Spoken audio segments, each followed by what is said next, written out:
স্বরাষ্ট্রমন্ত্রী পুশিন বন্ধ করতে না পারে, তাহলে নাকে খত দিয়ে তাদের পদত্যাগ করা উচিত।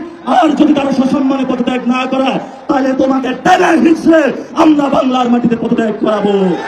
প্রিয় বিএনপি, প্রিয় তারেক রহমান, আমরা আপনাদেরকে স্পষ্ট বার্তা বলতে চাই, আপনার যদি মুজিববাদে যাওয়ার ইচ্ছা হয়, আপনি আওয়ামী লীগ থেকে বড় মুজিববাদী হইতে পারবেন না। আমরা আপনাকে হুঁশিয়ার করে দিচ্ছি, আপনি যদি মুজিববাদের পথে হাঁটেন, এই পথ বাংলাদেশের জনগণের পথ নয়, মুজিববাদী শক্তির সাথে কঠিন যুদ্ধ হবে ইনশাআল্লাহ। সেই যুদ্ধে যদি বিএনপি বা আপনারা যদি মুজিববাদের পক্ষে থাকেন, 24-এর গণ অভ্যুত্থানে যদিও আপনারা আমাদের সাথে রাজপথে ছিলেন, আমরা সেখানে আপনাদের সাথে কোনো কম্প্রোমাইজ করব না।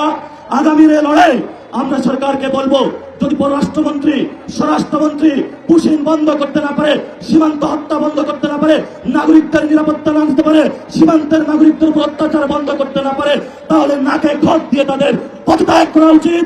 আর যদি তারা সসম্মানে পদত্যাগ না করে, তাহলে তোমাকে টেনে হিঁচড়ে আমরা বাংলার মাটিতে পদত্যাগ করাবো।